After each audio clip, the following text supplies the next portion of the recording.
சுழன்றது ஏற்பினது உலகம் உழுந்தும் உழவே தலைன்னு சொல்லுவாங்க. உலகத்தில் எவ்வளோ பெரிய பணக்காராக இருந்தாலும் சரி, எவ்வளோ பெரிய தொழிலதிபராக இருந்தாலும் விவசாயிகள் பின்னாடி தான் அவங்க ஆகணும். ஏன்னா உணவை பொருட்டு அவங்க எல்லாத்துக்குமே விவசாயிகள்கிட்ட கையேந்தணும்னு சொல்கிறாங்க.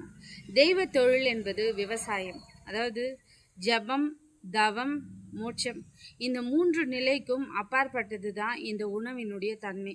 ஒரு பசி எடுக்கும்போது இந்த 3மே யாருக்குமே தெரியாது. ஆனால் அப்படியேப்பட்ட நேரத்தில் ஒரு உணவளிக்கும் போது இந்த 3 நிலையையும் கடந்து ஒரு உன்னதமான நிலைக்கு ஒரு மனிதன் போவதுக்கு காரணம் விவசாயம். அதன் மூலமாக கிடைக்கக்கூடிய உணவுப் பொருட்கள் தான். விவசாயமே ஒரு தெய்வத்திற்கு இணையான தொழில். விவசாயிகளுக்கு நம்ம எப்பொழுதுமே துணை நிற்கணும். அது மட்டும் இல்லைங்க, ஒவ்வொருத்தரும் விவசாயம் செய்யணும்.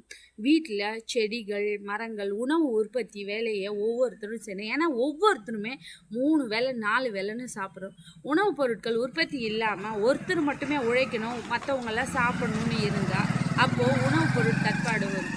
நம்ம வீட்டில் முன்னாடிலாம் பார்த்திங்கன்னா நிறைய பேர் செடிங்க, காய்கறிங்கெல்லாம் வீட்டு தோட்டத்தில் போட்டு இப்போது செடி, கொடி, மரம் இதெல்லாம் முற்றிலுமாக ஒதுக்கிட்டு வளர்ச்சின்னு வெறும் கட்டிடங்களையும் இந்த எலக்ட்ரானிக்ஸ் பொருள் தான் வச்சுட்டு வாழ்ந்துட்டுருக்கோம். இதெல்லாம் நம்மளை என்றைக்குமே வாழ வைக்காதுங்க. உணவுப் பொருளை உற்பத்தியில் என்றைக்கு ஒவ்வொரு மனிதனும் ஈடுபடுறானோ அன்றைக்கி தான் இந்த சமுதாயமும் இந்த நாடும் செழிப்பாக இருக்கும்.